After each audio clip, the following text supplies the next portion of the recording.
wonderful to have the Barton organ back in the house, and most appropriately today, Goldfinger, special for our guest. Welcome to the Penny Stamps Distinguished Speaker Series. Today we present British-Liberian artist and gold gilder, Lina Iris Viktor. A big thank you to our partner today for their support. Dear partner to us, University of Michigan Museum of Art, or UMA. They have been a partner a long time with the series. We have many exciting upcoming projects that you'll hear more about. So make sure to go off into the museum. They're a great resource in our community. This is our last event of our fall season, believe it or not. But never fear, we will recommence with the winter season on January the 17th. And our first event will be another co-presented event with UMA. We will present curator Eva Respini, who is the curator of an exhibition called Art in the Age of the Internet, 1989 to today. And this exhibition is going to open at UMA on December the 15th, so you get a chance to go and see the show before we reconvene in the new year. I did put out some new season sneak preview flyers on the little table in the outer lobby, so you should take one on the way out.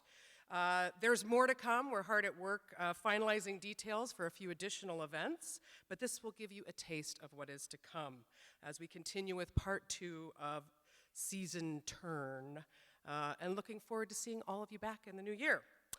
Today out in the lobby we have with us SAPAC, Sexual Assault Prevention and Awareness Center.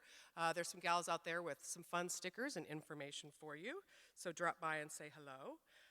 One announcement, join us tomorrow and Saturday for the opening weekend events of the undergraduate juried exhibition at the Stamps Gallery. This exhibition provides an opportunity for the school to support students whose creative work is recognized as exceptional by invited jurors who have thousands of dollars in awards to give. And these awards will be announced at the opening reception tomorrow from 6 o'clock to 8 o'clock at the Stamps Gallery. And then on Saturday afternoon at 2 p.m., you can join the exhibition jurors and students for an exhibition walkthrough where the jurors will share how and why they selected the award-winning artworks. We will have our regular Q&A today in the screening room, so please join us directly following the talk here and come and meet Lina and ask her some questions. And by the way, thanks to everyone who braved the nasty weather today. It's not so fun out there, but it's really warm in here. So please remember to silence your cell phones. And now for a proper introduction of our guest today, I'm very honored to introduce you to a noteworthy newcomer to campus and of particular significance to our speaker, the newly appointed Deputy Director of Curatorial Affairs and Curator of Modern and Contemporary Art at UMA, Vera Grant, has recently landed with us here in Ann Arbor from the Cooper Gallery at Harvard University, where serendipitously, she gave Lina Iris Viktor her first significant institutional show. So please welcome Vera Grant.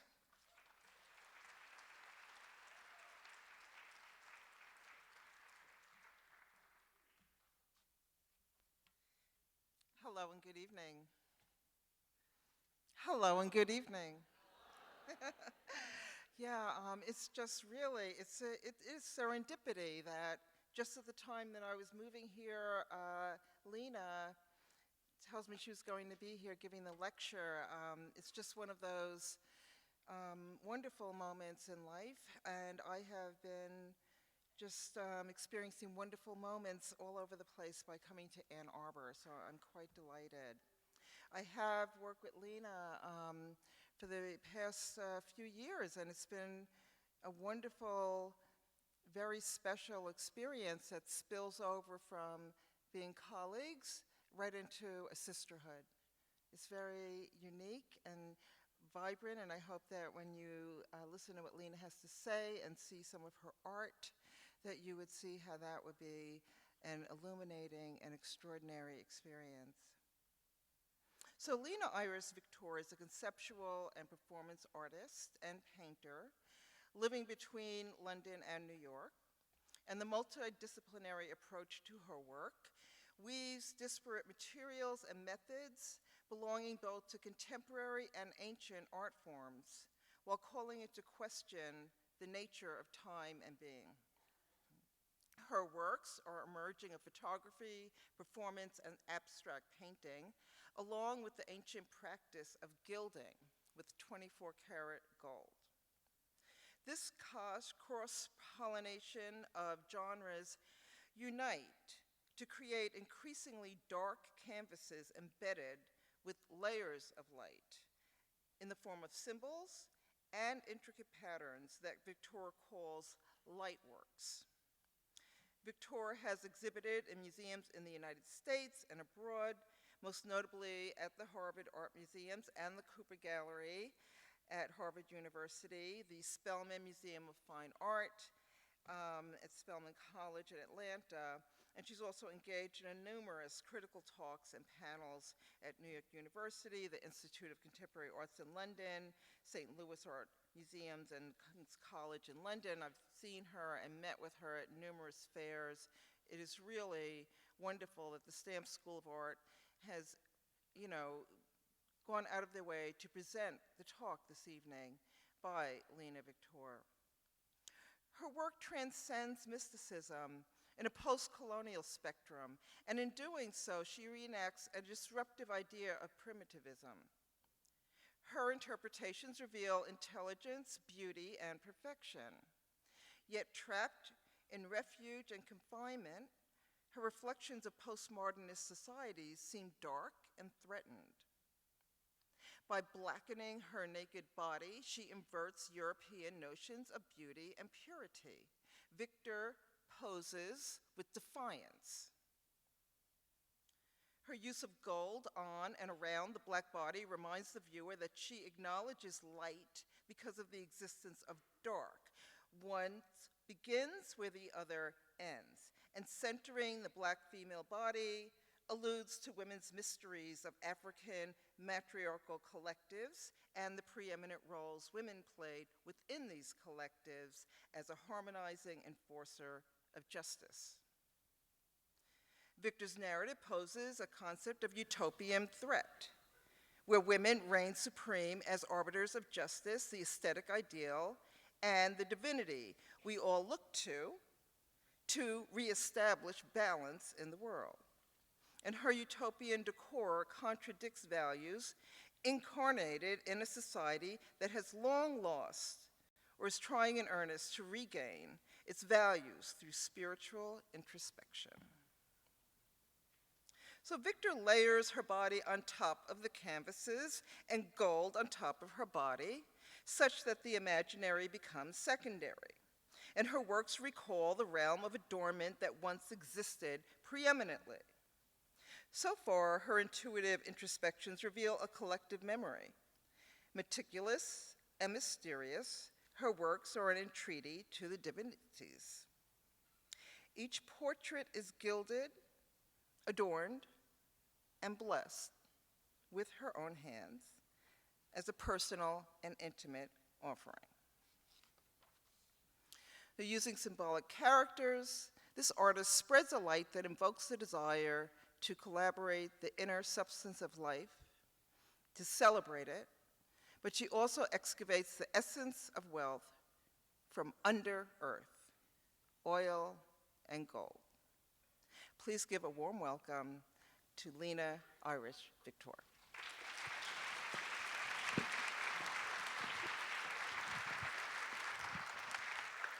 Hi guys. Firstly, I want to say thank you so much for all of you coming out tonight and braving this crazy weather. This is my first time to Ann Arbor, to University of Michigan, to Detroit. I can't say the weather is that different from New York right now, so it's not that much of a transition. But yeah, thank you very much. I appreciate it. And I'm really looking forward to giving you this talk tonight. I wanted to make it as informal and natural as possible. Firstly, I want to thank Christina for inviting me here, and Ati as well, who I know is a former, he was a lecturer here as well, a good friend of mine, South African artist, who also referred me. So thank you to Ati, even though he's not here. And to Vera as well, because like she said, we really have formed something of a sisterhood in the last 5 years we've known each other. And she's become a mentor for me, a kind of surrogate mother for me, a guide, and I have the utmost respect and love for her, so I'm so happy she could open this for me tonight. I called this talk Materia Prima. Materia Prima is a name of a lot of my works, and it is a Latin term. It means first matter, almost like primordial matter. It's an alchemic term, and what it means is the kind of innocuous material, or this kind of primordial material that is involved in the creation of the magnum opus, the great work, if you will. And it is the material that is used to create, or in search of, the philosopher's stone, the proverbial philosopher's stone. I think that all artists, in a way, have to deal with this idea of creating from nothing, of creating out of this kind of space where it's nebulous, and yet from that is birthed greatness, or the work that you do. And I think that every artist is always in search of the idea of creating the magnum opus, the great work. I first wanted to start with this quote from Martha Graham. I'll read it to you, and you can read it as well. But it's a very important quote that has kind of affected my career a lot throughout since I started as an artist. She says, "There is a vitality, a life force, an energy, a quickening that is translated through you into action. And because there is only one of you in all of time, this expression is unique. And if you block it, it will never exist through any other medium, and it will be lost. The world will not have it. It is not your business to determine how good it is, nor how valuable, nor how it compares with other expressions. It is your business to keep it yours clearly and directly, to keep the channel open. You do not even have to believe in yourself or your work. You have to keep yourself open and aware to the urges that motivate you. Keep the channel open." This is a quote she said to a good friend of hers, Agnes DeMille, when she had won all these awards for the play Oklahoma in 1943, but she didn't feel like it was her great work. And she was kind of upset that people were giving her all these praises when she had other work she wanted to be respected.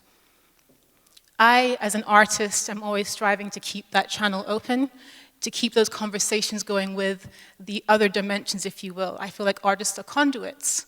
They are conduits between worlds, and they are supposed to reveal that which is hidden to other people. They're meant to be seers, shamans, whatever you want to call it. I thought the best way to start this, because many people may know me in this room, and many people may not know me, is to start at the beginning, because I've never really spoken. There's a lot of things swirling about in the media about myself in the last couple of months, but I've never really spoken about my path, how I got here. I've been practicing as an artist for only 5 years, as a visual artist. I began my practice with the first painting I ever made in 2013. I did a lot of things before that, so I said I'll start at the beginning, and when I grew up in London.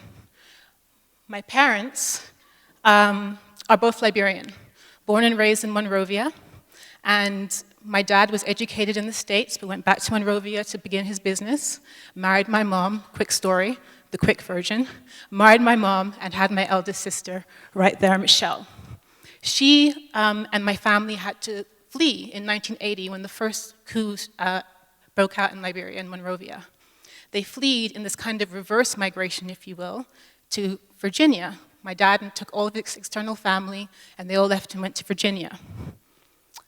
If you know anything about Liberian history, which I will talk more about in the future of this talk because of the show I have right now at New Orleans Museum of Art, but Liberia was founded by the American Colonization Society in 1822 as a free haven, Africa's first republic for free-born and recently emancipated slaves, African Americans. So they made that journey over decades, starting in 1822. And because America had almost been the seeding ground for this idea of a nation, when everything went to pot in 1980, a lot of them returned, or people that were the kin of those that first went returned back to America. That was me at 4 years old. And I went to school in London at this school, elementary school, that was British by all intents and purposes, but very Scottish. And we had the whole regalia. We had to wear the kilts and the sporrans and the fawn socks and the shoes and everything and the blazers. It was all about pomp and circumstance, like so much of Britain Britain is. And it was a good time, but that was where I got bit by the bug. And the bug was the performance bug. And I did my first play there. I played Merlin in Arthur and the Round Table, or whatever it's called. And I realized that this is something I really wanted to do with my life. I wanted to perform. I wanted to be on stage. Kind of like this, but this is actually very uncomfortable right now. So, this is the school I went to after Marymount. I later found out from my friend this week that Marymount, there's a Marymount in California, which Kim Kardashian went to too. I don't know what that means, but I went to Marymount in London, and this is kind of a smattering of pictures from that time. That's our graduation, and I went to an international school, so it was a very rare kind of experience. There were about 200 girls, and there were about 25 nationalities represented. So I grew up in this microcosm, very false idea of the world, where I had Arab friends, and I had Mexican friends, and Italian friends, and Taiwanese friends, and we all lived together happily, and I was in boarding school, so we literally became family. I learned a lot in that time. I learned about worldliness. I learned about acceptance. I learned about what it means to have to engage with other cultures. I would practice Ramadan and Eid. I would also go to Catholic service, even though I wasn't Catholic. I would travel with these people. We'd go to Greece. We'd go to different places. We did Model United Nations together in The Hague. It was an amazing experience. It taught me how to have a different perspective about the world around me. Very unnatural perspective. Once I left, I realized. So what happened was I started to gain my confidence. I auditioned for a few plays. I got in 6th grade and 7th grade some bit roles I wasn't very happy with. And finally, I was determined. I was like, this is going to be my path. I love doing this. I'm going to get my confidence together, and I'm going to be able to inhabit these characters, these people. So when I started auditioning by 9th grade, I started to get the lead roles. I played all kinds of characters. That's me playing Skye Masterson from Guys and Dolls. I played Sally Bowles from Cabaret. A lot of these are Cabaret. I played all kinds of roles, Mercy Lewis in The Crucible. And it really did teach me that acting, once you are comfortable in that space, you can really fulfill any role. You can be anyone. And I love that experience. So obviously the natural step afterwards when I graduated was to pursue my theater studies. And I was coming to school in the States, to college, because all of my family went to school for college in the States, So I went to Sarah Lawrence, which maybe wasn't the best idea in retrospect, but taught me a lot. And I got there to practice theater, primarily. And what I experienced was amazing practitioners, amazing teachers, couldn't compare. And I got Class A education. But however, whenever it came time for me to actually audition for the plays the school was doing, I always found myself getting typecasted. And after this experience, you can understand why I found that troublesome. I was always typecasted, obviously, because of my blackness, because of my race. I quickly made the decision, at the ripe young age of 18, that this was not going to be my path. Because the one thing I cannot abide by is someone trying to put me in a box. So I decided that even though this is something I love, it's something that I can return to in time, but it was not something that I needed to do right now because, as you can see from some of the most A-list actresses, black actresses, they still have trouble with this, the imbalances of the industry. It usually is a political thing that kind of detracts from people from the work they want to do. And so I decided that it was time for me to find something else to do. So I decided to switch my whole major to film. Sarah Lawrence didn't have majors, but I did a whole kind of smattering of classes in film.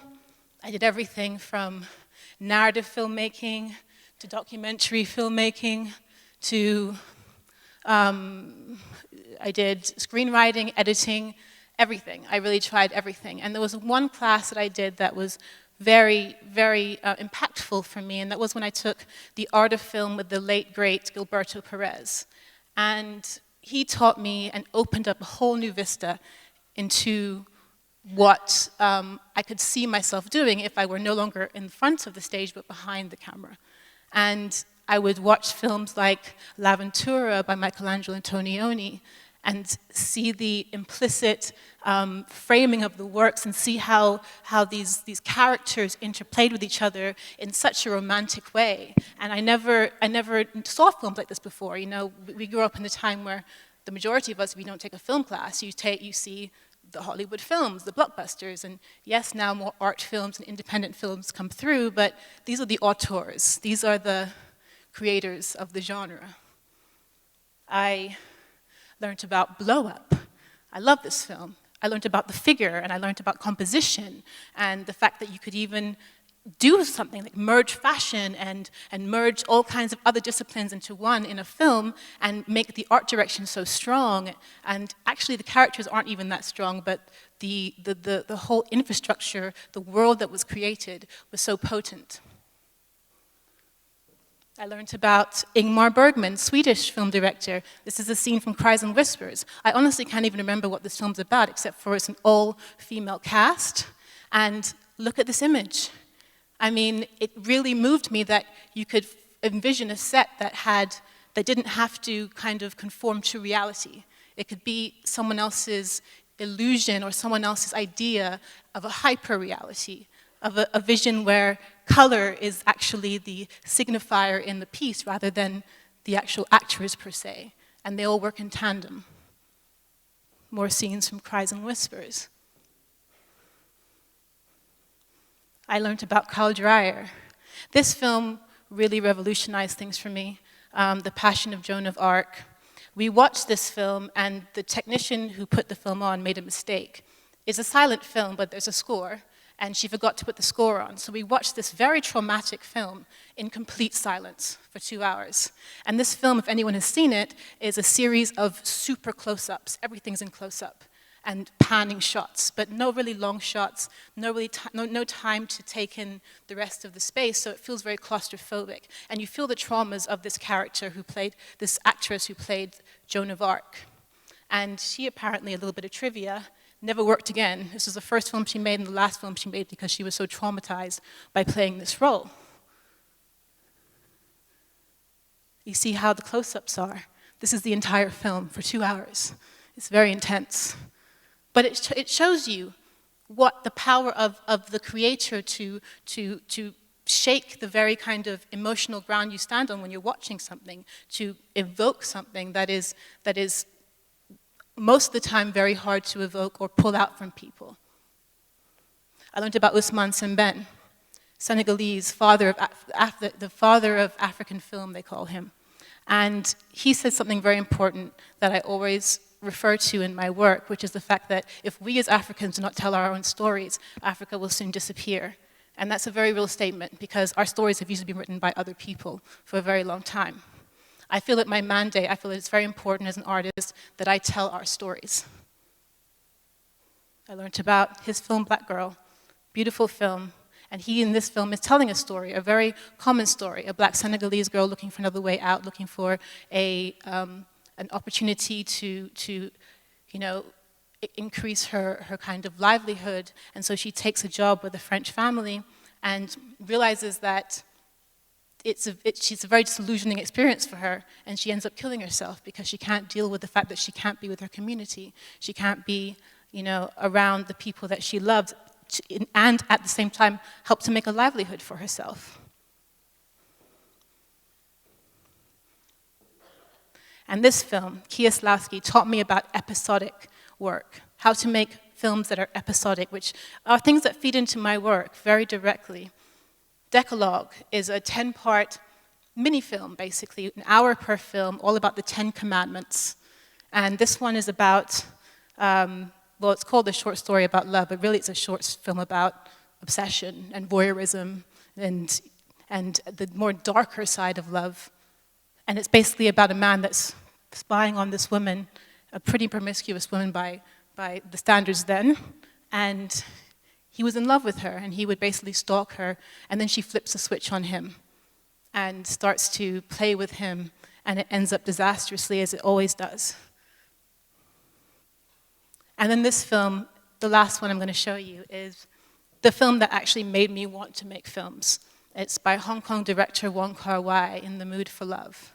When I watched this film, I knew this was what I needed to do. This is how I needed to express myself, or so I thought now, in retrospect.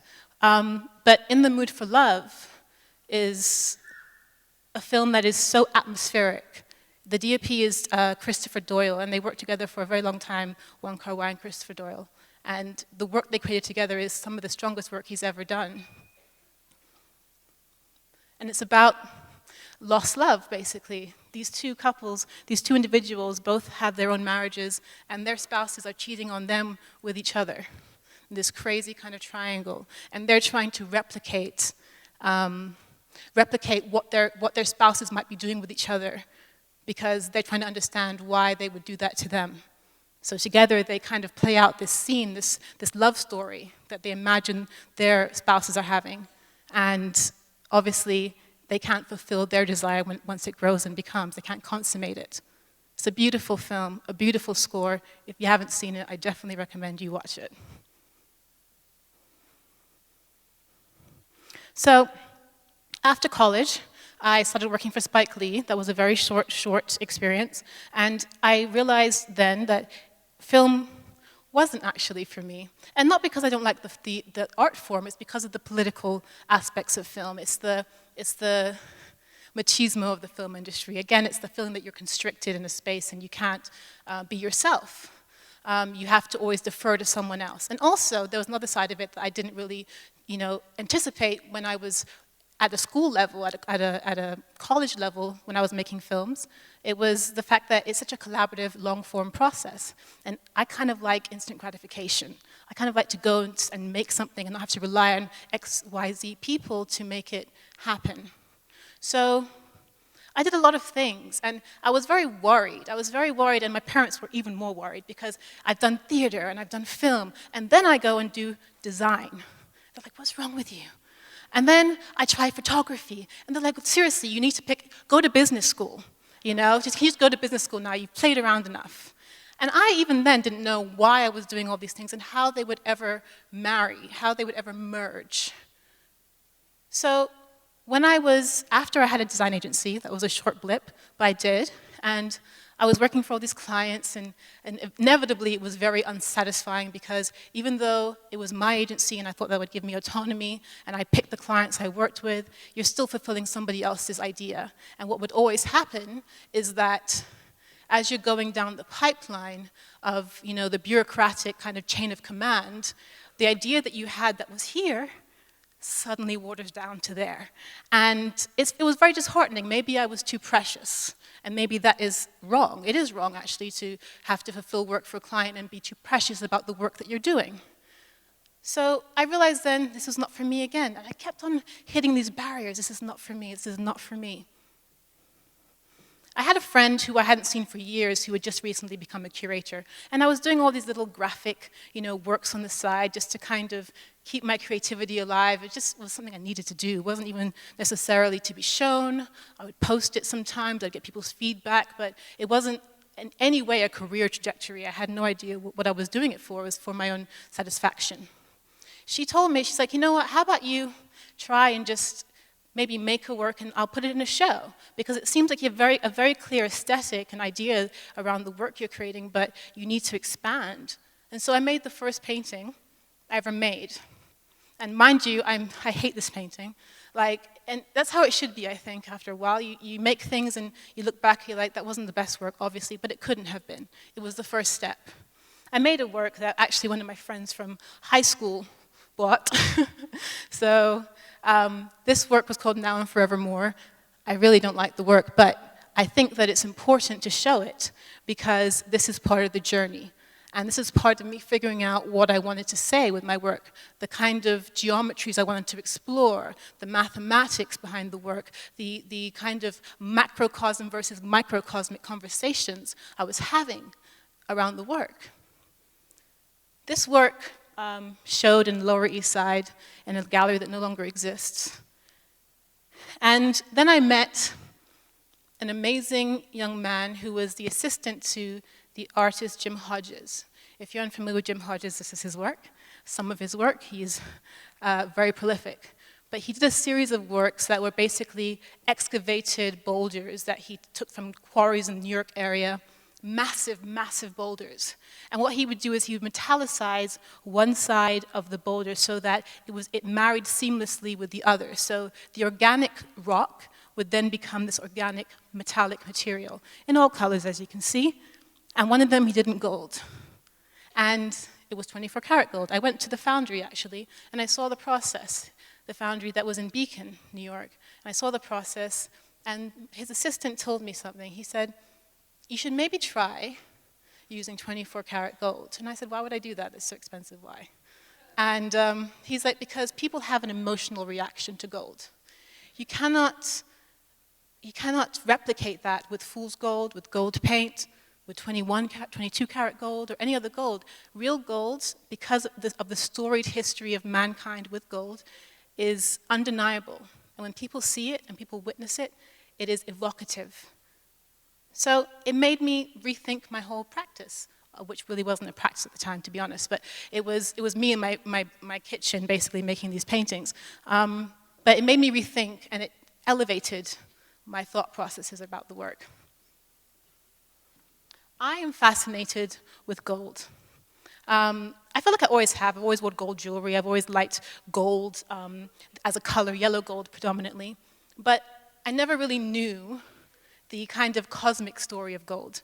And the reason why this is important is because in this modern society we live in, gold has been devalued, in my viewpoint, to a bartering tool, a monetary tool, a tool that is meant to just be a signifier of wealth, of luxury, kind of gaudy, and not really respected and revered in the way that it should be. I'll speak more about the spiritual quotient of gold later on in this talk, but first I want to talk about the cosmic aspects of gold, because most people do not know how gold is made. And if people knew how gold was made, they would marvel at why it is so scarce on this earth. Gold is made during a supernova, which is the death of a star. So, as a star is dying, which basically means that it runs out of hydrogen, its core collapses on itself, and it starts to implode, it's obviously a gas ball, so it's getting hotter and hotter and hotter as it implodes before it ricochets, and all of these elements kind of get ricocheted into the universe. So at every different heat signature, as the star is coming in on itself, imploding, a different element, all the elements in the universe are created during a supernova. A different element and metal are created. One of the last things to be created in the supernova is gold. And gold is an immortal metal, and I mean that honestly, immortal. It does not rust, it does not tarnish, nothing can happen to it over time. I think only one very strong acid can in any way, basically tarnish gold. Gold can live forever. Gold, you can go to a church that was made in the Middle Ages that was gilded, and it will still shine as bright as it does today if you clean it up a little bit. So gold is a very special metal to me for that reason. There's a British astrophysicist by the name of Brian Cox, and he said that in all of human time, only 82,000 tons of gold has ever been mined, and that's the equivalent of 3 Olympic-sized swimming pools of gold in all of time. So gold is a scarce metal and material on this planet. I began to do research, and looking into other artists, because I, as an artist, as you will clearly see from the rest of these slides, I learned from other artists. I didn't go to art school. I didn't have a traditional education as a painter or a sculptor or any of these things. So how did I learn? I learned by reading voraciously, by watching voraciously, by listening to artist talks, and finding out about these great artists that I had never heard of before.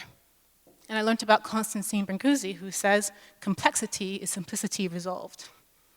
And I started to look at works of Malevich as well, and suprematism, and learning about the idea that you can abstract to such a point where it becomes a mathematical kind of object. And I took that idea and I ran with it, because I was like, okay, I have now made the decision to use only gold in my works, and I want to have these conversations about philosophy, and I want to have conversations about mathematics and these kind of universal languages, if you will. So I created the first series of works in gold, and they were called the Golden Ratio series. And as you can see, it literally is a Fibonacci sequence and some extra things added to it. And basically, I made a triptych of these works. So each one had a third more gold. Everything to me is about math, breaking it down to numbers, because I think numbers are the language of God. So these are the first works, Golden Ratio 1 and 2, and number 3 will be shown later. And then I created my first show. I had my first show in a little Chelsea gallery in 2014, and I called this exhibition Arcadia. Arcadia is a Greek kind of mythical idea about a place, a paradise, if you will, where everything is ordered, there's complete balance, a very Greco kind of mythological kind of ideal, if you will. And I was starting to learn about the importance of space and how to use space to elicit feelings and to elicit starkness or coldness or warmth and all of this. But these were very cold works. They were very precise works. They almost looked like they weren't made by the human hand, and I meant them to be that. I wanted them to look like math objects, like objects that existed before man, if you will, or after man, whichever. So this is a series of works I created in 2014 for Arcadia. These are the works that are a closer view. This is a very large work. It's 64 by 80. And as you can see, it features Yves Klein blue. This was my proverbial blue period. Didn't last very long. It'll come back though. And, I was very inspired by Yves Klein. Yves Klein spoke about the same thing about gold, about the spiritual quotient of gold that's been lost on modern society. And obviously he has patented Klein blue, but you can find Klein blue or Majorelle blue as it's called. Actually, if you go to Morocco, you can go to Jardin Majorelle, which is, I think the last owner, occupant of it was a designer. I forget his name now. Yves Saint Laurent, was it? And yes, it's a blue house. So basically, what I'm saying is that Klein did not create the blue, but he patented the way to make that blue the way he uses it in his work. And I think that blue, as he described it, is like a void. That blue is like diving into an abyss. It's like the most abstract thing you can think of, like the sky. And that is why I fell in love with that blue. These are more images from the exhibition. I started to think about how to play with space, how to play with, visibility, create almost like a proverbial jewel box around the work, so that you're peering into something, you're peering into a world. I wanted to create worlds through the work and through the ideas I was trying to express. These are more of the Golden Ratio works. This is number 3, and this is the blue version of that work as well. This is a show I did at Miami Basel. I kind of continued the Arcadia idea. It was called Arcadia Into the Blue. And this is another work called Golden Age. This is all the works I made in 2014. And like I said, they were very, very precise works, very mathematical works, very constricted works. And the restricted palette was a limitation I placed on myself, because I feel like in limitation, you have the absolute freedom to explore. When you limit the choices you have, it means that you can explore infinitely the ideas around those choices that you've made. This is where Vera comes in, because at this time, I'm sure you can tell, there were not very many important shows on my resume, if you will. I was learning about the art world and how to, how to play the proverbial game, if you will. But that didn't really matter to me. I just wanted to have my work there and show my work and continue to have the freedom I felt in making these works. And in 2015, Vera was the senior curator at the Cooper Gallery in Harvard, and she was putting on a show with Harvard Art Museums called The Art of Jazz, Form, Performance, and Notes. And Vera gave me my first serious institutional show. And she used the work from my 2014 series, Arcadia, which was in conversation with a lot of other amazing, amazing artists, and was a very important milestone in my kind of trajectory. 2015, I decided that working in my kitchen would no longer suffice, especially making these kind of large-scale works. And so I got a studio. And I wanted my studio to be almost like Constantine Brancusi's studio, a place that reflects the ideology of my practice, the ideology of what I'm trying to imply with the work I'm making. This almost sense of almost perfection, if you will, because at that time, that was where my mind was at, and it has changed a lot since then, but at that time, I really wanted to create a space that was completely just spotless. Now, it doesn't make sense for a studio to be spotless. I learned that the hard way, because now it's completely messy. But this was it when I first moved in, white as can be. I had a white room, and I had a blue room. The blue room is literally like walking into a different frequency. And anyone that visits the studio will tell you that. The white room is where I make my work, and I have all my works in production. And the blue room is kind of where I hold them, where it's almost set up in a place where it's the right lighting to really be able to appreciate the gold, especially in the works. Because gold actually does not need any kind of spotlighting or harsh lighting. It needs low light conditions because it actually is a light source itself. So this is the blue room. This is my assistant at the time, helping me gild the entire top ceiling of the space. And then I discovered black. And for me, black is the materia prima I was speaking about at the beginning of this talk. Black is the originator, the original source. Have you ever watched that show, The Universe, that Neil deGrasse Tyson did, that was the successor to The Original Universe by Carl Sagan? And it starts off, in the beginning there was nothing, and then bang, which is how the universe apparently was created. And that nothingness is dark matter. That nothingness is, only thing we can attribute to that is black. When you look into the night sky, it's black. Most of the universe is dark matter. So I began to start thinking about the importance of renegotiating our social constructs around this idea of black, because we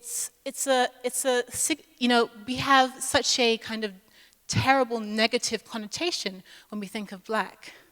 I had this impulse, and I don't know what it was, and I still to this day don't know what it was, to blacken my face. And it wasn't about making blackface. It wasn't a kind of reference to that. Although blackface is interesting because a lot of black people actually don blackface to kind of ridicule the white Americans that were doing that, to ridicule them in this kind of reverse, conversation, if you will. But this wasn't about that. This wasn't about making fun of. This was about actually emboldening.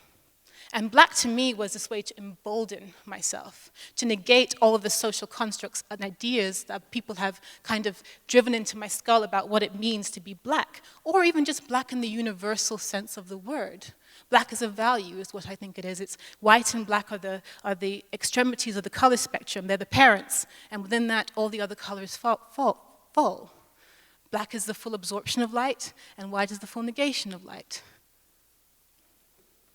I started thinking about the importance of history, my history, West African history, African history, whatever you want to call it. Africa was carved up, but it wasn't carved up by us. And it was important that I began to kind of introduce myself to these narratives that were very imbued in my residual memory, if you will. I started thinking about the figure, positioning. How do you create an image that allows you to have power and control rather than the opposite? How do you take all the things that have been told to you are negative and make them all seem overpowering and positive?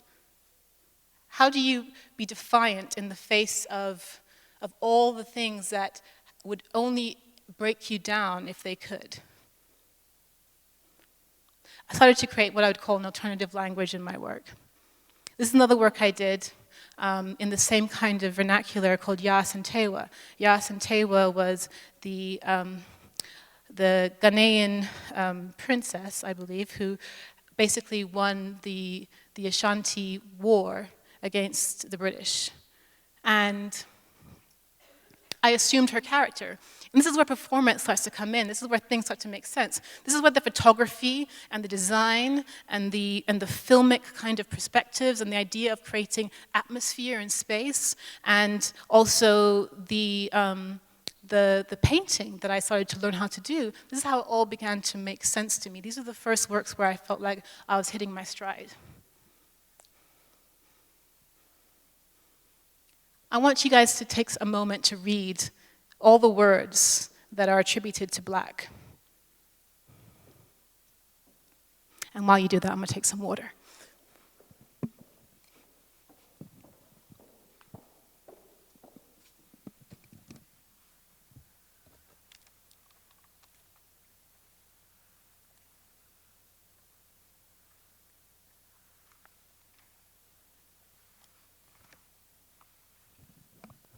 I think we can all agree that these are wholly negative things. And then you look at one of them, and the third one, it says, a word pertaining or belonging to any various populations characterized by dark skin pigmentation, specifically dark-skinned peoples of Africa, Oceania, and Australia, African Americans. I started thinking about what is the psychological imperative, or what's the psychological impact of attributing yourself and calling yourself a word when these are the other signifiers and synonyms that are used, and these are the other correlations that are made to this word. Again, how do I not combat that? It's nothing to combat because I don't think it's true. I think, how do you renegotiate it? How do you renegotiate the conversations around Blackness? These are some more of the synonyms. I'll pick some out. Treacherous, sooty, inky, villainous, fiendish, devilish, monstrous. So I decided to do the whole thing. Instead of just making my face black, I decided to blacken my entire body. And these were the precursor to Materia Prima, and all of the works that have kind of come since. These were prototypes, these were early photographs that I was basically mulling over these ideas I was just talking about, and how to stand in defiance of those ideas, how to make it something you must look at and recognize its beauty. These are more prototypes and more of the kind of initial images I was playing around with. And of course, gold features. Gold is the light in the darkness, although darkness is not a negative. Darkness is required for there to be light. They cannot exist without each other. It's a dualistic universe we live in. This is the first Materia Prima.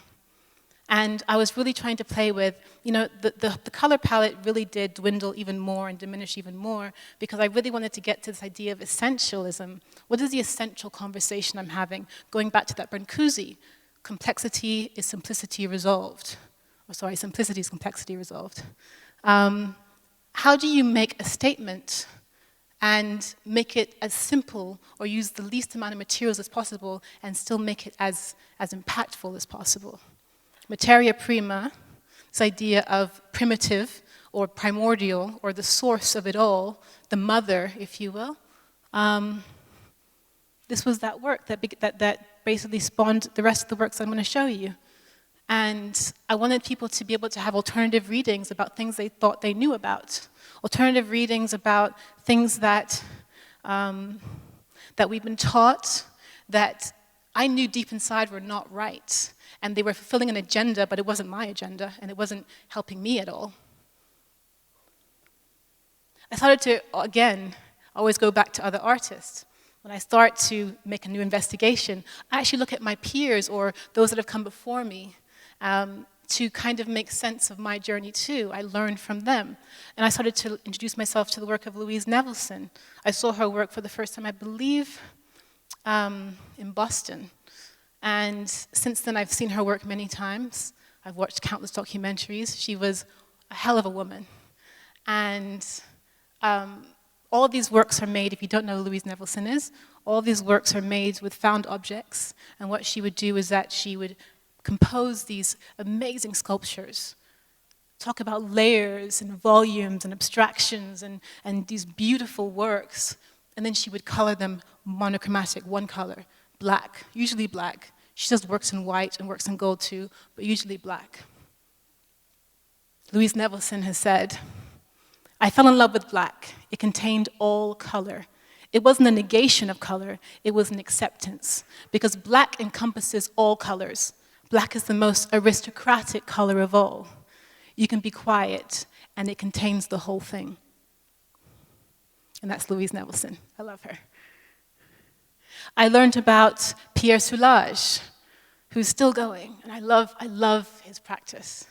Because when you look at the way that he molds black, you begin to see all the different hues and the refractiveness and the reflective aspects that you can have when you do matte and gloss, all the different hues. If you play with black, you know, Carrie James Marshall talks about the difference between Mars black and carbon black and bone black. Bone is a cool temperature. Mars is a warm red black. Carbon is a neutral black. These blacks, when put together, have different hues that you can actually perceivably see, which you wouldn't be able to see when they're separate. Pierre Soulages is a titan to me in terms of his ability to play with the finishes of black, the ability to make marks in this way.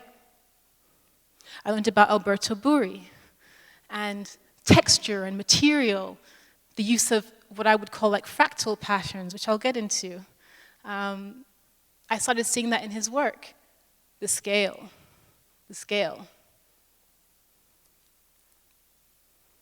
I started learning about Aboriginal dream paintings or dot paintings and how they're made, which are very similar to how most African textiles are dyed and made too, which is flat.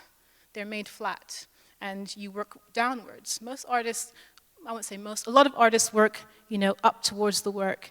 And these works are all made down to the floor, down to the ground. And they are constellations in themselves. I started learning about the different golds of the Akan culture, Ivory Coast gold and Ghanaian gold, the kind of importance of adornment in those cultures, how gold is a spiritual and a conduit for them, again, like I said, a conduit to speak to the higher dimensions, and not actually just luxury tools, not just tools to demarcate wealth. I started learning about fractals. My mentor at the time, a future speaker here, David Adjei, he introduced me to Ron Eglash, and who I just learned is a new professor here, and that's amazing. You guys are very lucky. And I started learning about fractals and about the fact that they grow organically in many architectural practices on the continent. They're also what you will see when you see cornrows or braids. I'm not going to speak too much on this because I told Christina earlier that if Ron English is sitting in this audience, I don't want to do him any injustices. So I'm not going to say any more. And then I created this work called Constellations 1. And this is a very large-scale work. It's the only in the series, the only figurative work. It was, again, kind of a test, but not really. Everything is a test, really. But I started to marry all of those things I was looking at, all the things I was speaking about in the works. This is Constellations 2 and Constellations 3.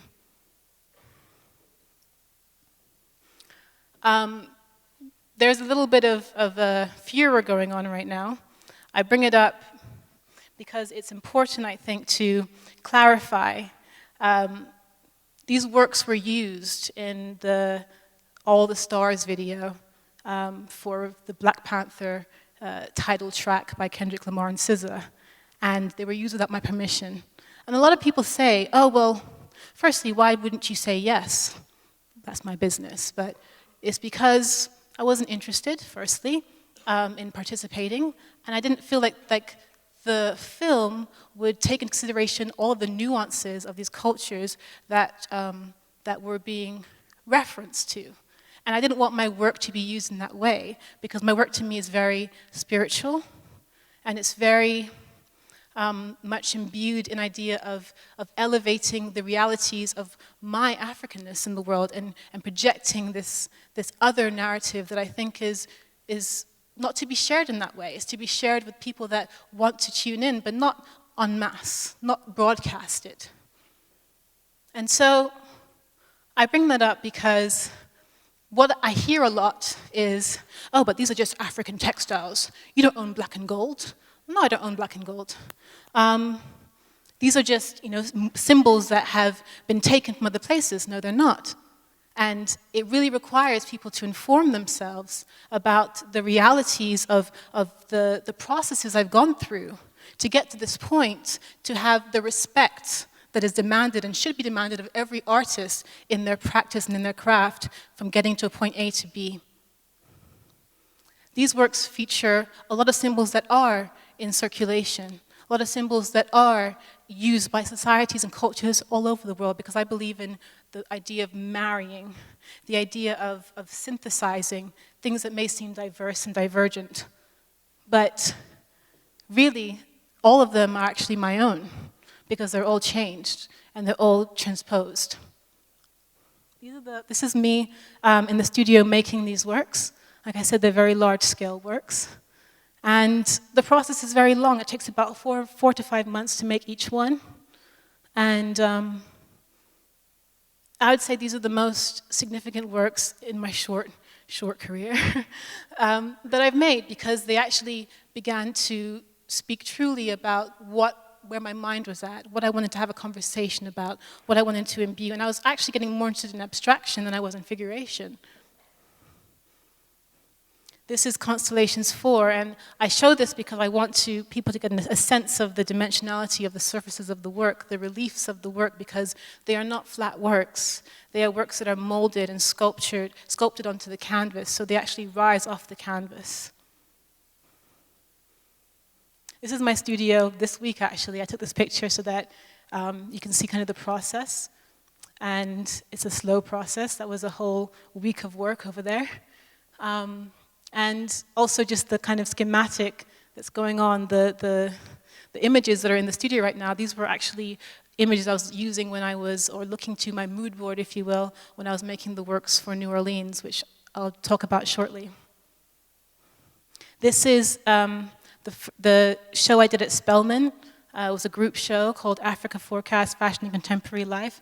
And I knew that I wanted to kind of create this kind of temple, if you will, or this place where it felt like it was for ritual, for worship. And it wasn't about worshiping self, because these are not self-portraits. When I use my body, for me, it is a completely, it's me kind of being an archetype, and the dualism of the feminine and the masculine are what's always at play in my work. So even though the body is feminine, I feel there's something supremely masculine in the stance and the positionality of the work. So for me, they're imbued with all principles. This is the show that I did later on with Vera as well, at called The Woven Arc at the Cooper Gallery, and this is where the works featured as well. And then I began to make an investigation into, again, playing with black, but I wanted to have a little bit more of a narrative going. So I started the Dark Continent series, which is kind of a play on 19th century ideology of the Dark Continent, which was a word that people actually till this day still kind of use, very derogatory, and basically this idea that Africa was a dark place, lacking civility, a bunch of ruffians and savages who needed to be civilized, and uneducated, so on and so forth. It was basically playing up with the colonial agenda. And there were these European kind of adventurers and explorers going into the deep, dark jungle to basically civilize these people, these Africans. And I wanted to make a series of works that kind of played with that story, Because, again, the idea of primitivism, I'm very into etymology. And primitivism, or being primitive, has, again, a very negative connotation in our society. But I believe that primitive, if you actually look at it, comes from the word prime, which comes from the word source. So to be primitive, to me, is not an insult at all, actually. It means that you are one with the idea of the materia prima, the source. These are the ethnographic images that were kind of being circulated during the colonial project, always showing, again, these uncivilized, kind of bare-breasted, naked women, and the tribalism, the savagery, if you will. And without taking into any consideration the significance of why people dress like this, and just actually putting it in a placement, in a position where it was just meant to be viewed as you are less than, you are subhuman, you need to be lifted by our perspectives, our European perspectives. I was also looking at form. So I was looking, and this may seem very disparate to you, I'm sure it does, but I was looking at form when I was making this work. So I was looking at the work of Pina Bausch and the way she used her body and positioned her body. I was looking at Martha Graham and the way she positions her body. And I started creating these series of works. And very black works, but again, playing with that idea of playing with different tonalities of black and blackening the body and being in a black world within the body and kind of tongue-in-cheek poking at that idea of the dark continent. Am I being complicit, or am I debunking it? Am I poking fun at it? Like, I want it to have all those questions imbued in it. I want it to be a bit subversive. So these are, at this point, it's a series of 25 works, and they're going to be expanded next year for a show I'm doing in London. I'm going to go through these pretty quickly because I know time's ticking.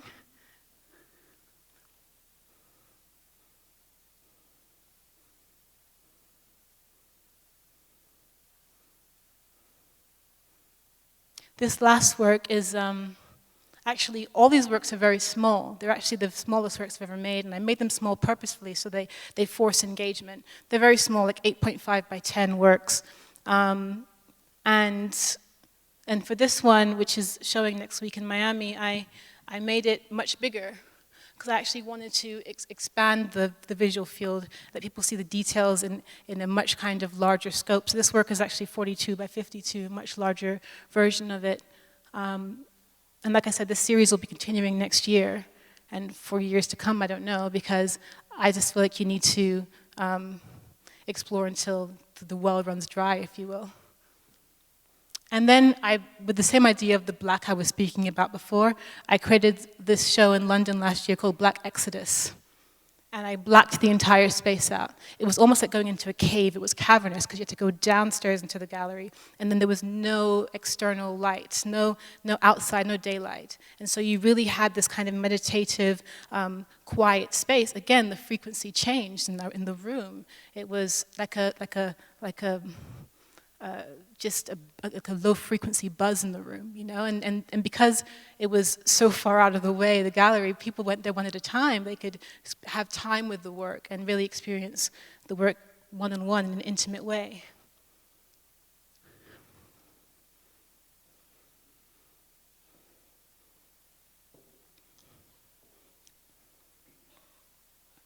I was looking, when I made those works, when I made that room, I was looking at, I'm a big fan, I'm a big student of architecture, and I was looking at, I'm obsessed with Rothko's Chapel, because in short, Rothko's Chapel is a space made to house works, rather than a space where works are placed. And that's a very novel idea, which most artists don't ever get to experience, is when you actually have an architecture that actually supports the work, rather than you just hanging works on a wall. That is my dream in every capacity, is to basically work in tandem with the space always, so that the tensions and the releases are always present, and they are the decisions of the artists. I was looking at The Upper Room by Chris O'Feely that was at Tate, and how he did this kind of disciple-ish, almost, the 12 disciples with these Reese Monkey paintings he did. And and again, this idea of coming into a very kind of a space that was very considered to elicit a certain experience in the viewer. I created these works for the first time, which were these kind of translucent works. The canvas is transparent, so you can see through it. You can see to the frame, and the frame for this one obviously was the Union Jack. And it was like working almost like you had a canvas like glass, if you will.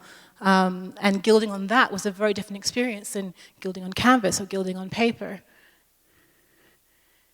This is how the frame was constructed, basically. It's all wood, and I did it with the idea of having a stretcher, but having the stretcher not just being a support device, but also an integral part of the work, a window into the work. And this is the first kind of mock-up or kind of prototype for what was the frame that was used in that work. And then I expanded it. And the whole thing was based on this image, which is from a 1906 book from Liberia. This is like early kind of, pre-settler Liberian fisherman nets. And I used this prototype to expand and extrapolate and create a kind of continuous pattern, which became what was the jewel box, if you will, that was created when I showed at Armory this year.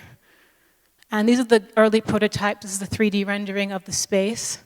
And it was this idea of removing the walls and creating a hyper-visual space, but that was almost like you're peering into something. It was also looking at the Mashrabiya kind of Arabic architectural tradition, which basically is the veil. There's a veil to these works. To enter into it, you must enter with the right kind of energy. I was looking at, great architects like Tadao Ando. This is the Chichu Art Museum. This is the Church of Light that he's done. These are the kind of things I'm looking at when I'm thinking about how to make space evocative, how to make space an extension. I was looking at Carlo Scarpa. I was looking at African modernist works and buildings in terms of the kind of shapes that could be used and the kind of veils that could be used, as you can see there, like the same kind of, peer through, you can see in, you can see out type of perforated walls. And this is what came out of it, the black arc. And the whole space was black. And then, this is Materia Prima 2. And these are the other works. This is Constellations 5 and 6. These are all in view in Armory. And then I took the same thing and it's a modular kind of panels, and I made a whole new shape when I showed it Manifesta this year. The same black arc with Constellations 5, but a different kind of read because it's on white now, and so you can really see this idea of these nets, like this work is being kind of held in these nets.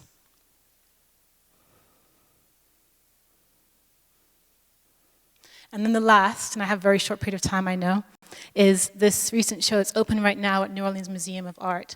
And it's all about the founding of Liberia. I use this character called the Libyan Sibyl, who was this goddess character in Greek kind of mythology. And she was the foreseer of ill-fated futures. And because Liberia has such a fraught history, it was important that there was a figure that could tell these stories. And in these works, they feature, this is the other view, sorry, of the installation. And in these works, they feature the Liberian flag, which is basically the American flag with one star.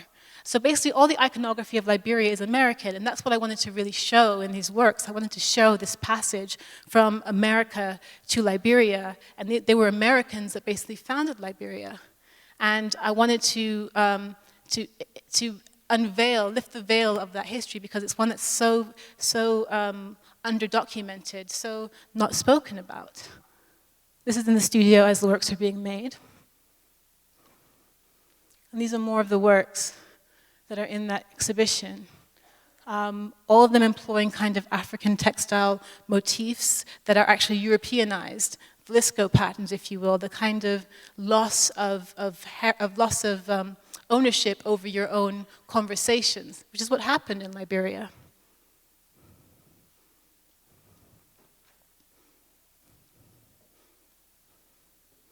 These images, a lot of them are actually taken directly from, the framework of the image are taken directly from these early books, because there are very few books on the early settlers of Liberia. These early books that were basically tracking the settlers as they went and the kind of developments that were being made architecturally, with agriculture, how people were settling into these spaces. And this actually comes from an image of a woman who was dressed in the exact same way, but different, obviously textile, standing in this architecture that didn't look African, West African, looked very much like the antebellum South, because that's the architecture that was transposed to Liberia. Sorry. And then I also imposed maps, because these maps are the way of us recording history. We record history through the way that we have kind of partitioned and divided areas of the world. And these maps were not drawn by us, they were drawn by others. This was a map of all the tribal cultures that were basically in the area before the main kind of migration happened. A lot of them are gone now. This map is an early map of the coast, the expedition routes for this journey to Liberia. And this is the detail of that work. I want to close, I have about a minute left.